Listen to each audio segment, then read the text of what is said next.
Yo, what's going on, y'all? Welcome in to a brand new episode of Snaps, your favorite college football podcast. I'm TBob A-Bear. He is Aaron Murray. And this is the offseason. We do this show during the offseason every Tuesday and Thursday at 1 p.m. Eastern, noon Central. Aaron, what's going on, brother? How are we doing today? Hey, your Snaps polo shirt button up looks great. Okay, Terrific. great. Yes. And I love mine right now. I'm feeling good.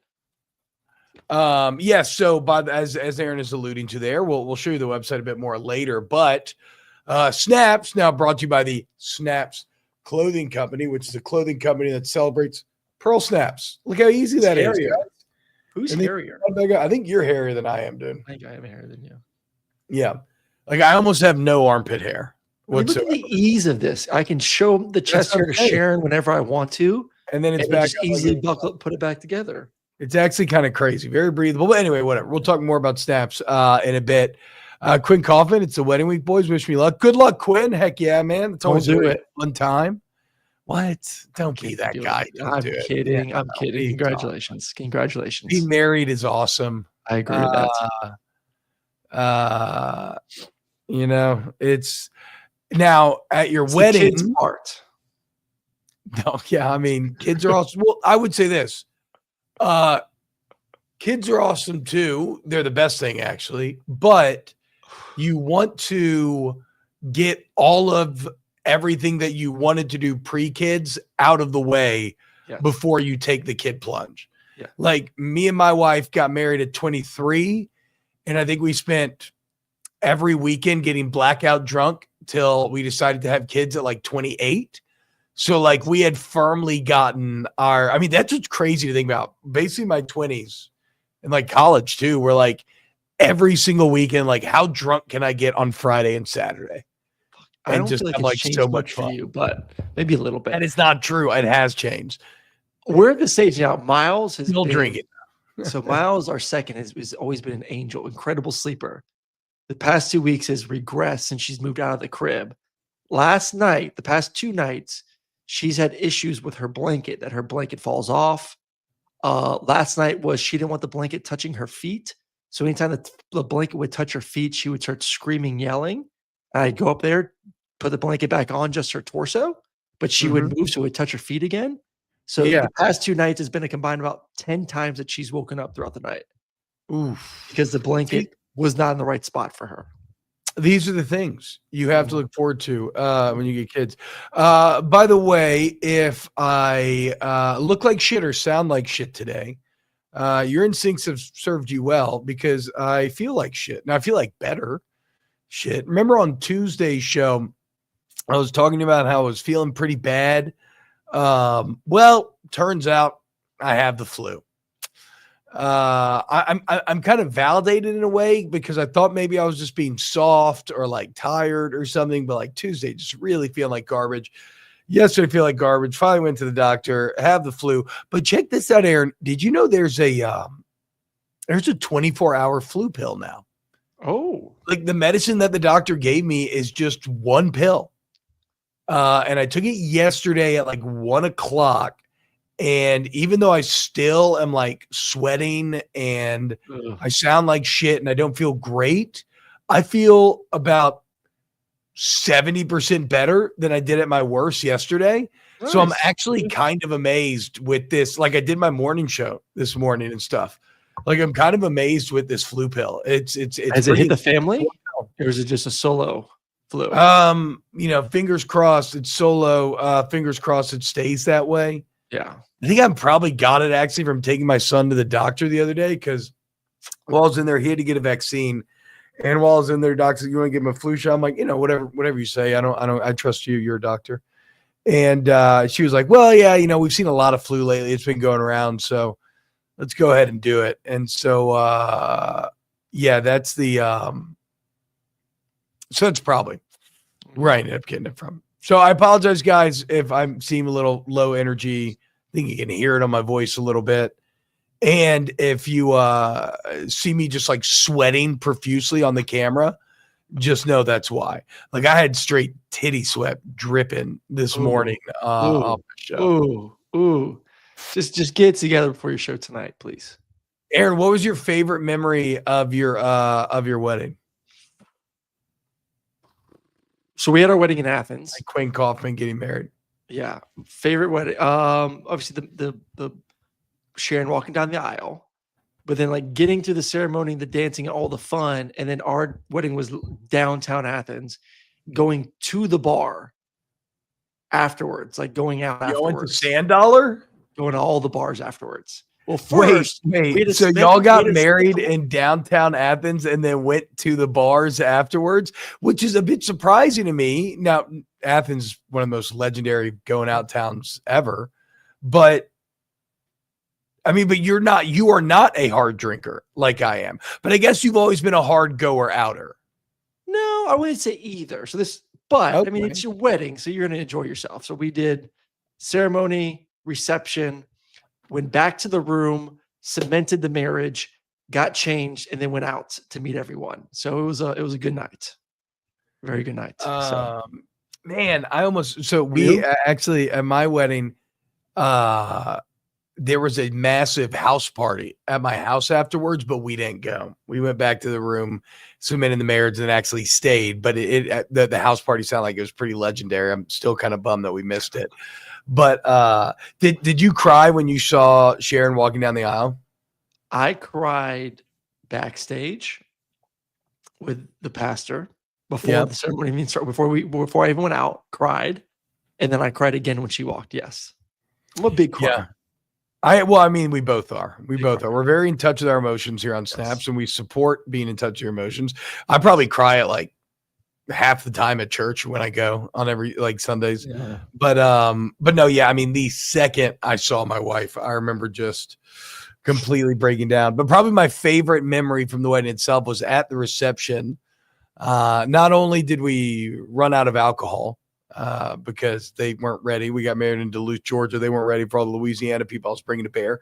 But my claim to fame is both me and my father split our pants dancing at separate times. So both me and my dad, who both like to think that we can dance very well, dropped it so low and so extreme that we both split our pants down the middle. Legs.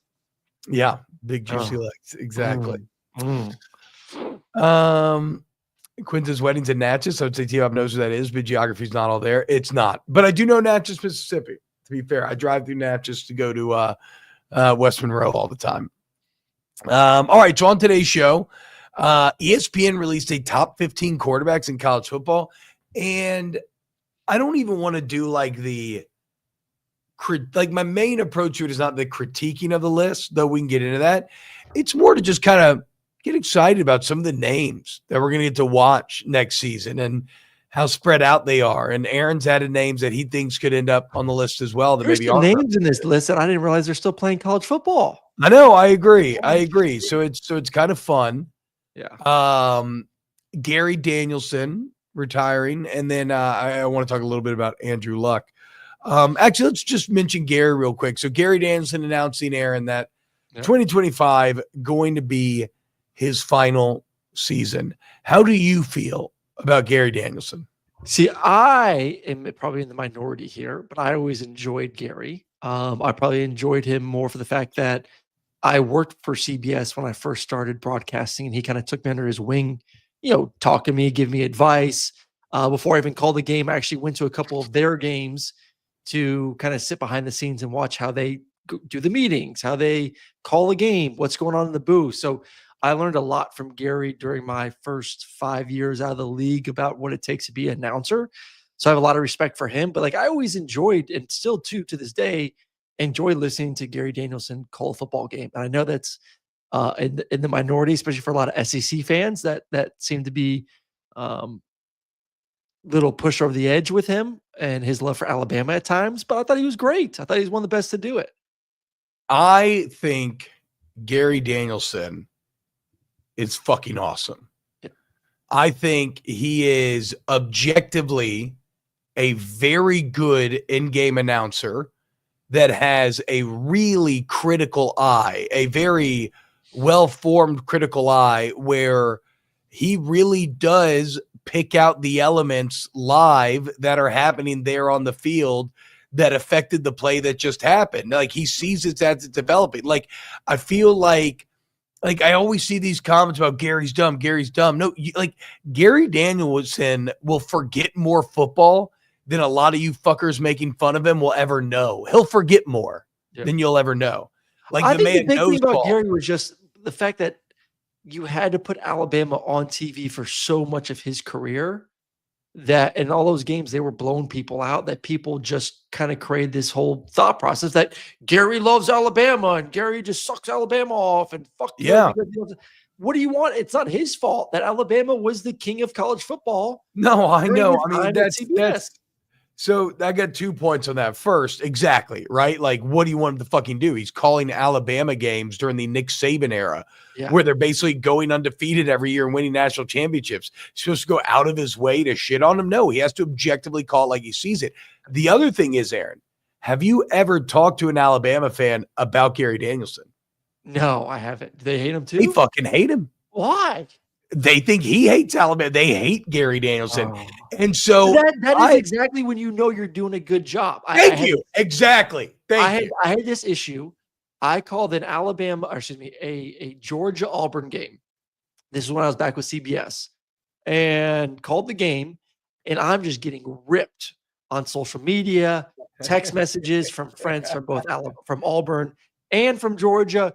Fuck you. Why are you going against Georgia? No way. Your friends? Auburn fans are mad at me too. Why is there a Georgia guy in the call? He's going to be a homer towards Georgia. So like, I'm getting killed from both sides. I'm like, I guess I'm doing a good job because neither side's like loving me right now because I feel like I hate them, but I'm just trying to play it down the middle. And I'm just like, oh, can't make everyone happy, I guess. But yes, to Gary's point, I guess he was doing a damn good job because both sides were pissed at him.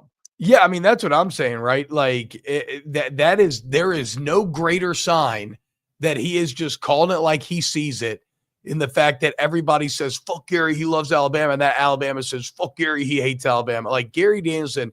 And so that's one thing. Like I feel passionately that he's objectively a very good announcer and was very entertaining and excellent at breaking down the game. And then secondly, even if you hate Gary, you still probably are going to miss him just from purely nostalgic reasons. Yep. I mean, already this last year, the SEC was not the same without SEC on CBS. No. Also, I think Gary missed it calling the Big Ten games instead of the SEC. I'm trying to think about the times in which I really locked in on a Big Ten on CBS. I may have watched really USC Penn State locked in on. But I don't even know if I watched the entire game. I mean, I maybe watched bits and pieces of that 3:30 CBS game throughout the season. Yeah. It is, which is crazy because the Big Ten technically was better than the SEC this past year. Yet that third or second game of the Big Ten wasn't fun to watch. It was weird. Like what? Well, it's because it's not the premier game. What's that? It's because it's not the premier game. And the Big Ten. Well, I'm saying, even though like it's the third game, it still wasn't great somehow. Yeah, but the third SEC game isn't like worthy of that slot either. True. And we have our own biases, I'm sure, in that regard. Like, no, but like it's that CBS, that music deserves the top game that your conference can offer. And I know the Big Ten can't do it because of the deals they've struck with Big Noon Kickoff and all these other sorts of deals. But like it is impossible for me to hear and not just it gets my adrenaline pumping. Oh yeah. Like I hear that music and I think about the fact that I know that I'm about to spend 4 hours on the edge of my seat. I'm going to go through a roller coaster of emotions where my team's dreams are either made or broken right there in front of my face. And that's probably why Gary catches a lot of heat, because a lot of times your dreams are being broken on the rocks of Alabama. Yep. And so you had to listen to him break it all down, and it fucking pained you and stuck with you in your soul. But I love it, dude. I'm going to really, it's the end of an era. I love Gary. I love Charles do a good job too. I like Charles. I like Charles a lot. He's great. He's great. I didn't realize Charles covered 3 national championship games. I didn't either. Until I saw the article yesterday. So I've always viewed him as an NFL guy. I didn't really know that he had a a decent background in the college game. So their production for that game, the 3:30 spot on CBS, Which you've they called put games. I remember before we ever worked together, I remember hearing you on a I would on do the on a doubleheader because I was on the 3:30 beat slot. crew. Yeah, the So when we did the doubleheaders. Yeah. doubleheaders, that's how I got that Georgia Auburn game. Yeah. They put almost as much into that as they do NFL games. It is unbelievable Wow. the manpower that gets put into that game. I don't know if that's changed because of the Big Ten, maybe, but when they had the SEC game, it was the massive multiple trucks, obviously the big CBS bus with Gary, Brad, and Jenny and all that. I mean, it is unbelievable what they put into that game. So good luck to Charles. Yeah, and I think Charles will be great. But again, it's just just a sign that we're getting older. Yeah. Like it'll never be the same. It's impossible for Charles ever to be the same way it was always impossible for Brad, who is also very good, to ever really replace Vern. Because like for me, in my life, my age group, Gary and Vern will always be Gary and Vern. So shout out to my guy. So my guy Nicholas here in the chat.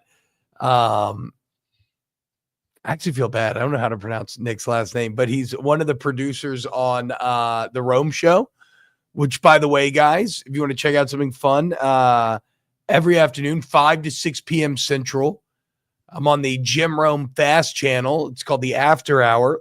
It's the 4th hour. It's me and Jim Rome, and we talk all sports. You can find it on like Prime. You can find it anywhere, really. Prime, DirecTV, whatever. Like, just Google it. You'll find it through your whatever. But he asked, shout out Nick. He asked TBob, this is what I was getting at. So yesterday, I was telling Jim Rome about coconut oil and the multifaceted uses of coconut oil. That you can use it in cooking, you can use it to masturbate, you can use it to fuck, you go off script like this on Rome. Yes, I mean I can't curse. We're on TV, but yeah, I'm trying to open him up a little bit. He talked about a hentai the other day. Okay. So yes, my ability. Did you initiate this conversation? Like, yes. how do you slowly warm into a very professional person that's been doing this for decades?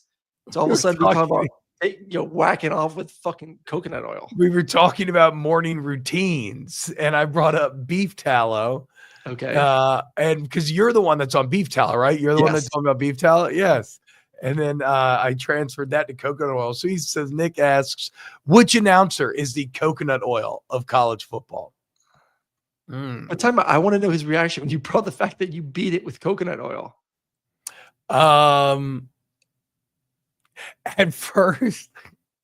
At first he tried to not respond. And then I brought it up again at the end of the segment and forced him to. And I can't remember exactly what he said, to be fair. No, I've not talked about the cuck chair yet. I don't think I can say cuck chair on air, but we'll Jim was nonplussed. Yeah. Jim loves it. Actually, yeah, Jim's got more dog in him than you than you're giving him credit for there. I also told him the story yesterday on air about how at football camp one time in high school during 2 days we had Mexican for lunch, and at the end of the second practice, I had to just go shit in the grass. Awful feeling. Stomach was a disaster. But it was about 5 or 6 p.m., right? So the grass was dewy. There was dew on the grass. Oh, nice. And so immediately when I got done, I spread my cheeks and I dragged my ass along the ground like a dog. And it was the cleanest butthole I've ever had in my life. Nice. It was insane how clean my butthole was. Nice.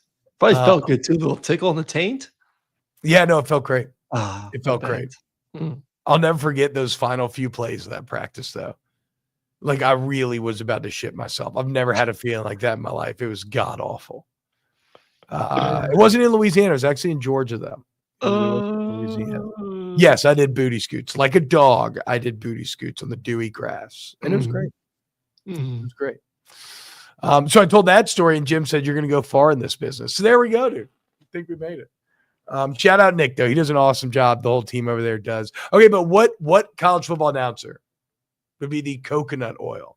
What are we equating coconut oil to being Versatile. like? Do a little bit of the versatile. Do a little bit of it all. I would say our own Aaron Murray. Yeah. I think he'd be great in studio. I think he's excellent at calling the game. If we You'll be doing some sideline, gonna be doing some sideline in 3 weeks for UFL. Oh, and that's in the repertoire. If we take you out of it, Gus Johnson's pretty fucking good, dude. Oh, Cole's very good. That's right, because Cole does sideline. Cole does the booth. He does well. He hosts a daily radio show. Then he does. He's very good on as well. Show on Monday nights, I believe. Cole feels a little harsher than coconut oils in some ways. He does. He seems very much more like tallow. Yeah.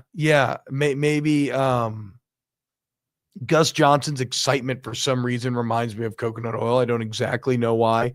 Maybe it's because he's always on the edge of his seat, and there's nothing better to edge with than coconut oil. I haven't tried the beef yet. I may try the beef tallow next time. Again, I'm just a little freaked out by the idea of slathering myself in beef tallow. And I love beef tallow for like lotion form. I'm not. So I have the beef tallow I use for cooking, which is in the fridge. Then I have a beef tallow lotion that I use for the face. Actually, maybe it's the guy that you called the game with, dude. Or you called the bowl game with, Matt Berry. Yeah. Because again, he hosts all the in-studio shows. He's excellent in the booth. Does great podcast work. He's he's fun. Like he's versatile. Okay, yes. So there you go. You get next time you talk to Matt, tell him that Snaps decided that Matt Berry is the coconut oil of college football announcers. Excellent question, Nick. Excellent question.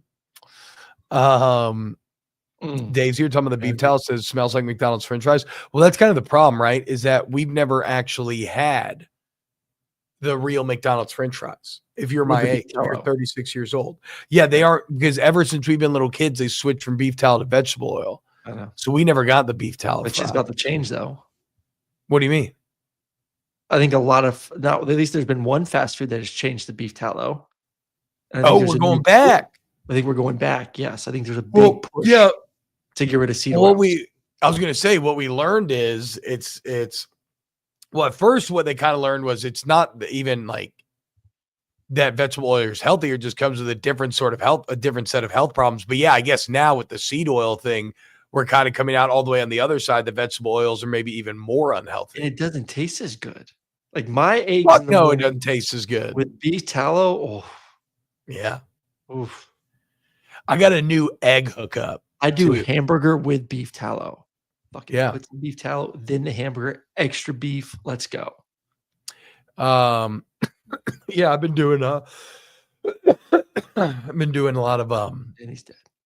I mean, you can't go wrong with like beef tallow, bacon grease, lard, some pork fat, even though I think beef tallow is probably my favorite. Shit, I forgot what I was going to say. All right, let's get the quarterbacks. We'll do the quarterbacks. Let me see if I can remember real quick what I was going to say. It was something not good. Doesn't matter. All right. Well, actually, before we get to quarterbacks, then let's real quick remind you about our brand new sponsor here on Snaps. Aaron, do we have the website and promo code in the description? We do have the website and promo code in the description. So it's snapsclothing.com. Snaps CFB is the promo code. You go on there, and when you buy something with that promo code, you let them know that you came from the show, so that helps them justify advertising with us. So that's a great, easy way to help the show free. We actually have some Snaps gear on today. This is so originally, many moons ago, they had sent me just a couple of shirts. I think it's just like just kind of a reaching out thing, trying to get on the radar. But I got plenty more coming in that we're making a video with soon, because they got a lot going on here. And what it is, it's Pearl Snaps, but it's new pearls. Like it's Pearl Snaps made with modern technology, right? So a kind of classic look, but with modern fabrics and fits. Aaron, you have a short sleeve on. I love today. The short sleeve which collection is this from? And it's what's that? Oh, I was wondering if you knew which collection it was from, because look, you can go I long think sleeve it's the short sleeve right here. Travelers, I wanna say. Let's see. Yeah. That looks like And maybe the what you got on right material, there. it's very breathable. That's the first thing Right my here. wife said, and maybe that one right there. Yeah, Very it's breathable. It feels like the Hunters and Fishers of the world, that PFG brand. yeah. Lightweight, breathable, good for a nice hot day here in Georgia. I'll probably be wearing it this weekend when we go to a little music festival. So love this one. I asked for that. I got a bunch of these short sleeve ones that just got sent in. So we'll be wearing them all summer long. Yeah, so look, you got the Rambler, you got the Landry, we just showed you the Traveler.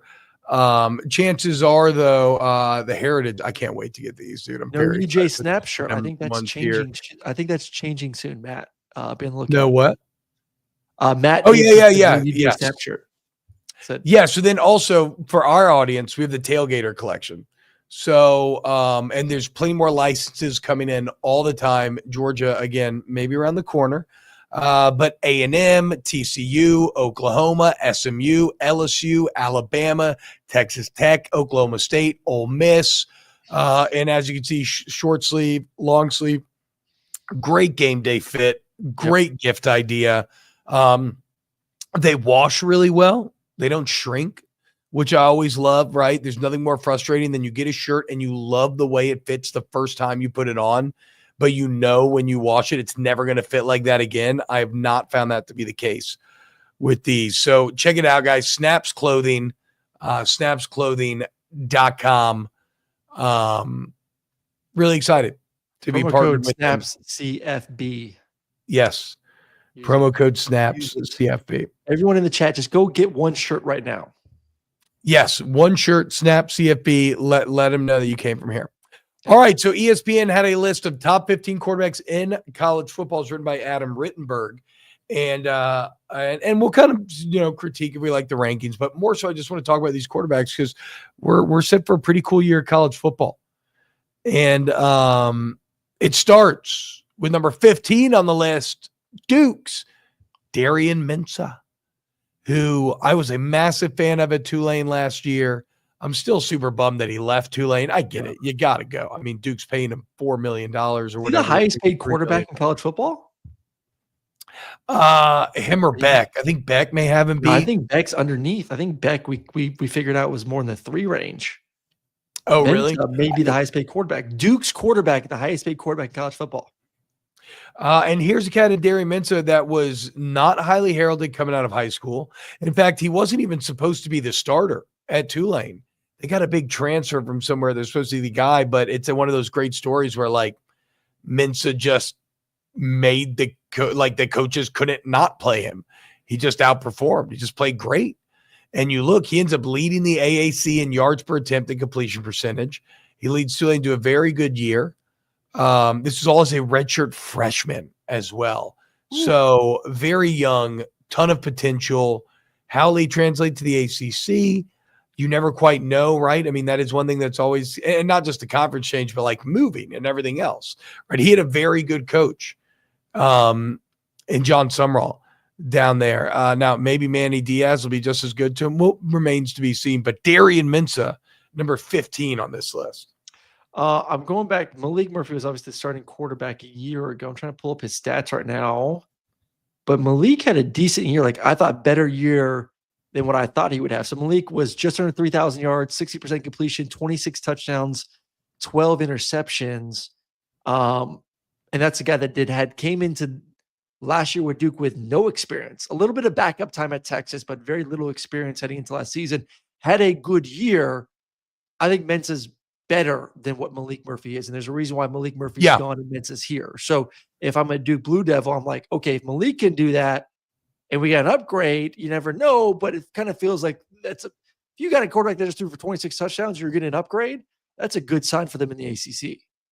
Yeah, and the thing about Mensah is, again, I mentioned leading yards per attempt and completion percentage, and this is maybe what I loved about him most last year is this guy was not a check down merchant.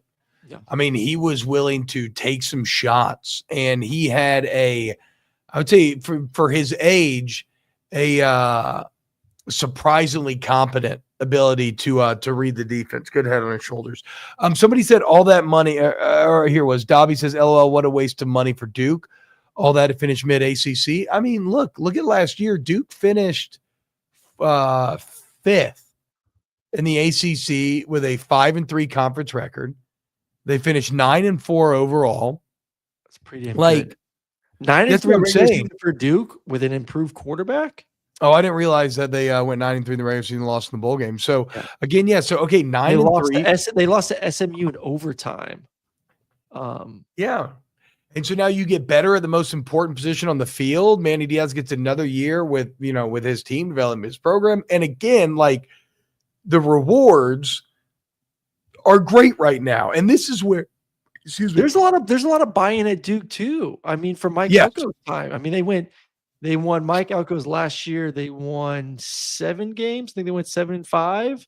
The year before that, they went 8-4. So you're talking about a Duke Blue Devil team, 8-4, 7-5, 9-3 regular season, kind of building in the ACC, and then you get a premier quarterback now on top of that. Let's go Blue. Yeah, exactly. And again, because this is one of the reasons why I like auto bids. I don't like auto seeding, but why I like auto bids is the rewards are great. If you make the playoff, you get a lot of money, you get a lot of exposure, you get a lot of advertising. Out of state enrollment goes up. You make more money on tuition. So I guess the point is it incentivizes investment. If you're Duke and you're like, okay, we finished 5th, but if we finish first, we will make the college football playoff. Like we feel that is doable. So shout out Derry Mensa. All right. Number 14 on the list, Sawyer Robertson, who many of you may be like, who? That is the Baylor quarterback. And I got to be completely honest, Aaron, I probably would not know much about him had Baylor not played LSU in that bowl game. And so I ended up, watching him and looking up his numbers on the year. Somebody who didn't even begin the year as the starter, but ended very strong and really saved a Baylor season that for the first few weeks looked like for sure Dave Aranda was getting fired. I don't know if I would have him on the list, though. I think there's some other guys I may have on the list, especially Mensa ahead of him. I know Mensa didn't play in a Power 5. But I agree with you, all the points you made, like saved the season, got to the point where you're playing LSU in a bowl game, pretty damn good. But I don't know. I think he's him in the next one or two that I think are question marks on this top 15. So Robertson ends the season with 9 straight 200-yard games. He actually threw for 445 against LSU. And then next on the list, Illinois' Luke Altmaier, who I would say, Aaron, maybe the most improved quarterback in the entire country. I agree. Because I shit on Luke Altmaier so hard going into last year. Like, remember we were doing schedules and doing record predictions. I think we said Illinois was going to be like a 4 or 5 win team or something. And almost all of my logic went back to Luke Altmaier just sucking. Let me look up his. So 22 touchdowns, 6 picks, 61% completion. Okay. And that's compared to the year before, 13 touchdowns, 10 picks, only 1,800 yards. So he threw for 1,000 more yards. He threw for 9 more touchdowns, and he threw 4 less picks. I mean, that's about as great of improvement from one year to the next as you could hope for. If he can have another leap like that, then he could end up. I don't know you have to think getting from 13 to 24 is manageable. Getting from like mid-20s to into the 30 range is a different level. That gets you kind of into all conference level. Yeah. So that's I think that's a harder jump to get to. So you think though, so you said you maybe want to have Sawyer and Luke on this list. Who would you have on instead? So a couple of guys that I have that are not on the list that I think could deserve it. I think Diego from Vanderbilt, for the way he's played and seeing him live in the bowl game, I think he could be in the conversation. I think a guy that should be on there that finished the season off red hot, not a great start to the season, but finished off red hot. Jalen Daniels at Kansas, who that's a name right there that I wasn't 100% when I saw. I was like, wait, is he back again? I think he's talent-wise is there. Jalen Daniels just has to stay healthy for an entire year. And maybe did he stay healthy last year and he just had that weird he had some turnover issues to start the year, but then was red hot at the end of the season. Had a great end of the year. Well, I mean, before that, like he's always been when he let me look up his numbers. Yeah, like he's always been one of the highest rated quarterbacks in the entire country when he's been healthy and he's been playing. And then last year, like you said, I guess he actually does play the entire season, but he struggles at first, like Kansas as a whole did. But then, like Kansas did, they finished strong. So yeah, Jalen, I would say yes. Diego, I don't know. Diego's good. Diego's not great to me. Does he make Vanderbilt better? Yes, but like, do I think he'll be a top 15 quarterback in the entire country? I don't know. I don't think so. I think there's a couple of guys talent-wise that if I want to take like a flyer on someone of like who is the potential to work their way into the top 15, these are like NFL talent type guys. One, we've seen another one kind of relying on some credible people when it comes to this, but Austin Simmons at Ole Miss, an absolute stud. And you pair up anyone with Lane Kiffin and you feel pretty good about it. And the fact that Lane Kiffin did not go into the portal knowing that he wants to make Austin Simmons his guy says a lot about how good he is and the excitement. And I talked to Lane about Austin a year ago, having a couple of their games, and he is just infatuated with him and how talented he is. So Austin Simmons at Ole Miss, someone to keep your eye out on for sure. And then Julian Sand, who we've talked about before from Ohio State. Yeah. The hype around him, the offense, having the best receiver in college football, Ohio State against the world kind of thing. I think he's gonna have a good season where he may jump into the conversation. The Austin Simmons piece is interesting too, because it's not often where, like with Arch Manning, we have entire games of sample sizes from which to pull, but Austin, it's the drive. Yeah. And it was a damn good drive. But for Jackson Dart to go down at the beginning of that Georgia game and for Simmons to come in, and it was a touchdown, right? It ended the score, right? Yeah, to march down against that Georgia team coming off the bench, score a touchdown, you're like, oh shit, like how could you not be excited about what that dude could do in a more and with a bigger sample size. So I love all these names of guys. Did you mention Marcel Reed already? I did not. I think Marcel's in there year 2. We kind of went over his season. Sneaky stat wise for not being the starter the entire season. Had a good year. I still worry about the talent around Marcel Reed. It was not a lot last year. He kind of had to do everything himself, but dual threat, elite athlete, now has the experience. And has an elite receiver. Concepcion. Yep, now has Concepcion. Yeah, true. So he has a lot of tools.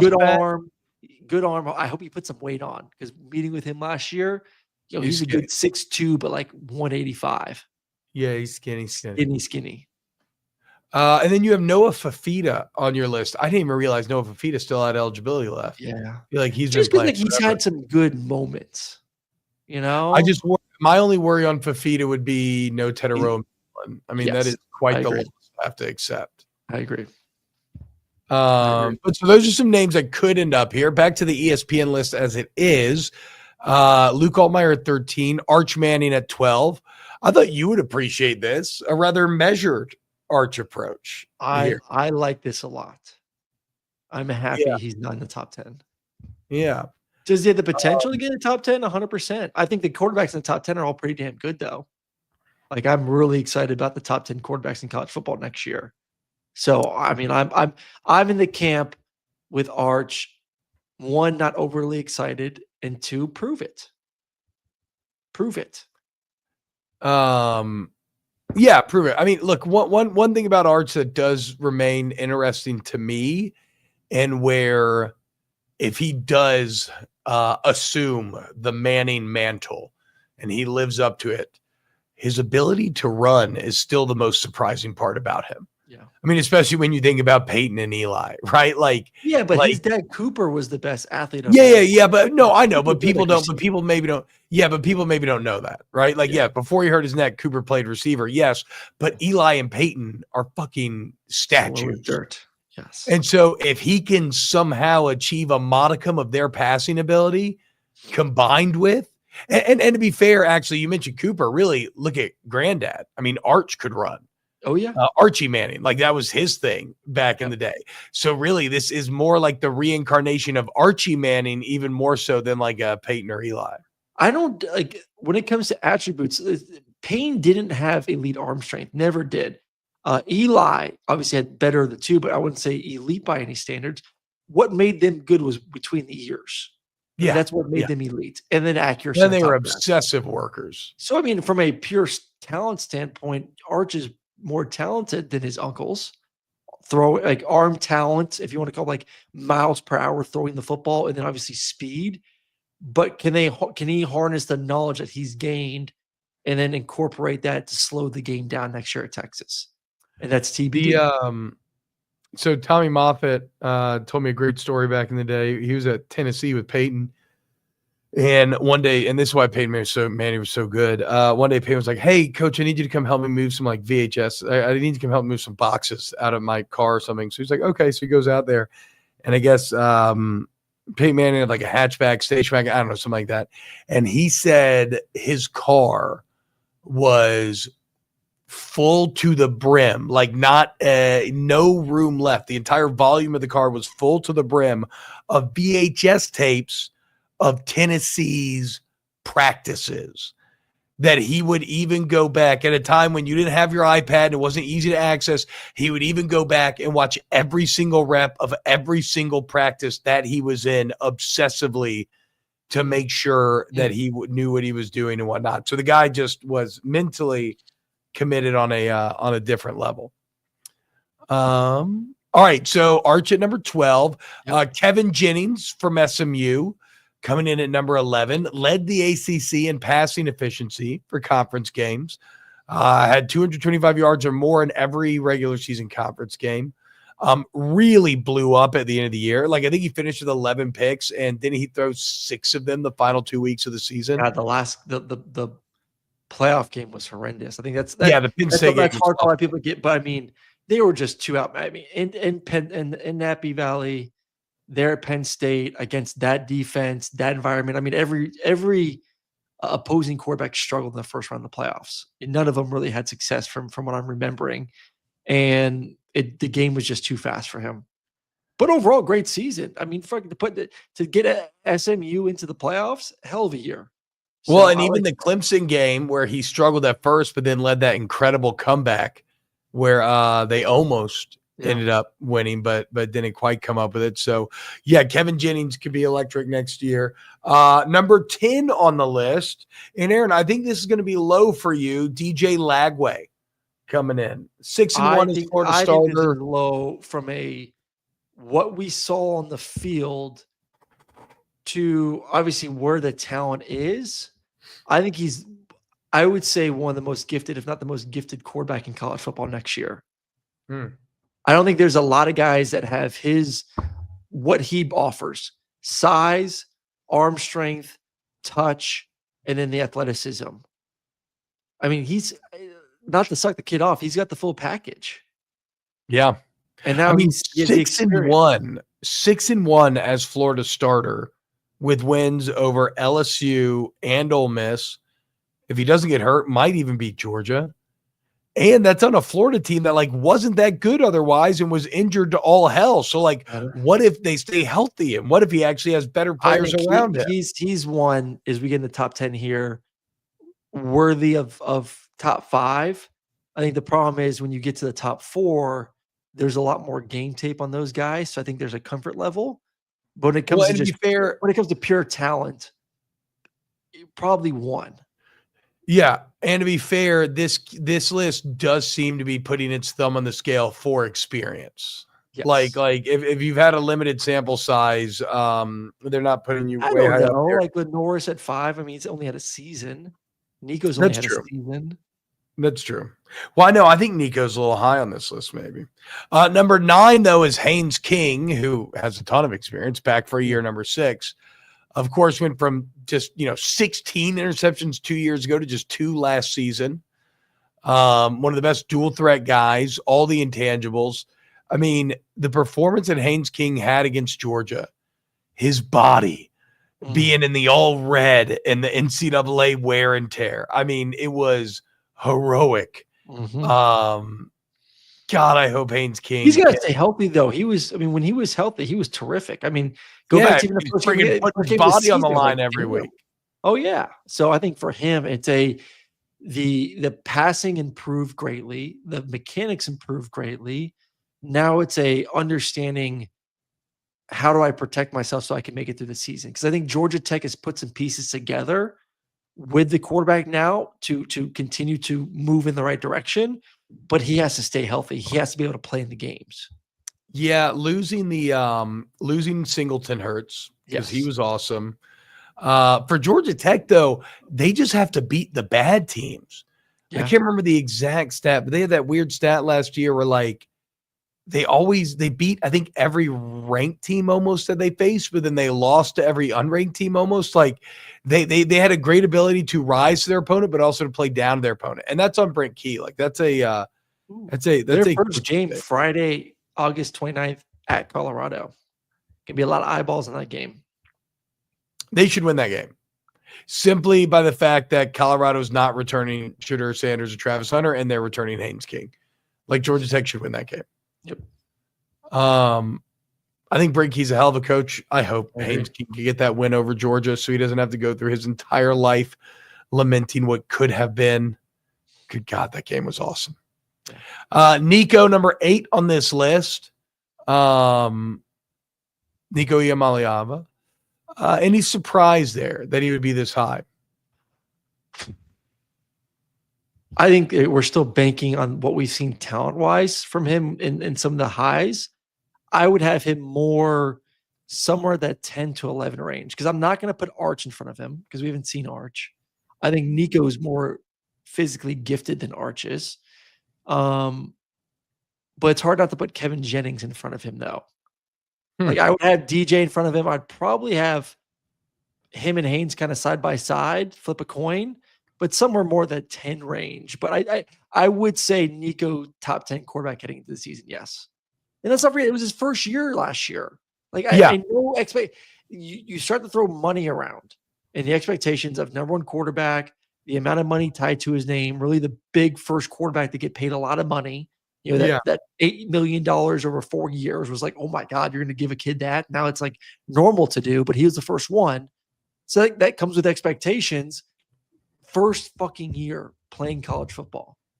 And I saw a lot of good. And he led his team to the playoffs, you know? Yeah. So like credit to him. But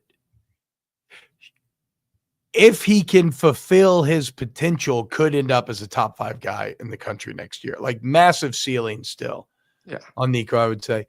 Carson Beck coming in at 7. Carson Beck, what a weird player to break down. I mean, 24-3 as a starter, has over 50 touchdowns in his career. But I mean, did you see the clip the other day of Gunnar Stockton? I know you did. Yeah. Where they're like, hey, did Carson tell you he's leaving? He kind of gave that shit-eating smirk, and he was like, I think he was busy. Like, my God, they really hated Carson by the end. They hated him. It's insane. Hated him. Damn bad dog.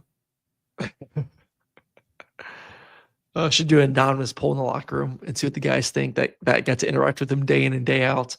Carson's the rare guy on this list to me that is where he is because of what he's already done, but I have kind of major questions about what he's going to do this year. I don't know that he's going to live up to as good as he's been thus far in college. I think there could be the competition will get easier going from SEC to ACC, but as we've alluded to, and you have so nicely, he's not going to, this is saying a lot because Georgia struggled at the receiving position and struggled last year. He's not going to have the talent around him this year, which is crazy to think about. No, you go from a team that more drops than anyone else in the country a year ago to a team that might be even this year younger, less experienced than even that. So more of a burden that he's going to have to shoulder for the U this year. Number 6 on the list, your guy, Sam Leavitt, finished hot for Arizona State last year. 3 or more passing touchdowns in 5 of his final 7 games. He had 3 in that Big 12 championship without Jordan Tyson. He'll get Jordan Tyson back.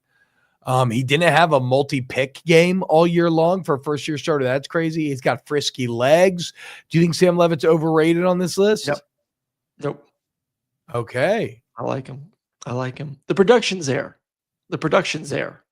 Maybe there's not the same Dillingham, Dillingham knows how to get it out of that position too. Yes. It'll be interesting to see because Scadaboo's gone. Yeah. He's got to be 10 times better. Can he handle that pressure? Knowing that you have Scadaboo takes a lot of pressure off you. Handing the ball off to Scadaboo, throwing Scadaboo out of the backfield, having that blanket as a quarterback lets you play more freely. You don't have that. But Arizona State, it wasn't just Scadaboo, though. It was also just how they had the top receiver who got hurt at the end of the season. Yeah, Jordan Tyson. He'll be back. That's what I'm saying. That's huge for him. But also though, it was how Arizona State approached the run game philosophically, right? They were committed to it. They ran a lot of classic run concepts out of just kind of, I guess, new window dressings, like your powers and counters and everything. I think they can remain committed to that, even if it's not as committed. Scadaboo could do so much, though. Yeah, I mean, you're definitely going to miss Scadaboo's diversity. I mean, look at the Texas game. What was Scadaboo's stats in the passing game last year?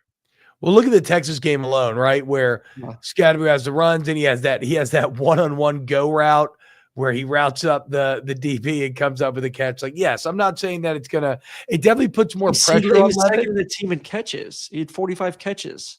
It puts more pressure on Levitt, but I think he'll be up to the task. Yeah. Number 5 on the list, Lenora Sellers. It's interesting because his numbers last year don't blow you away on paper.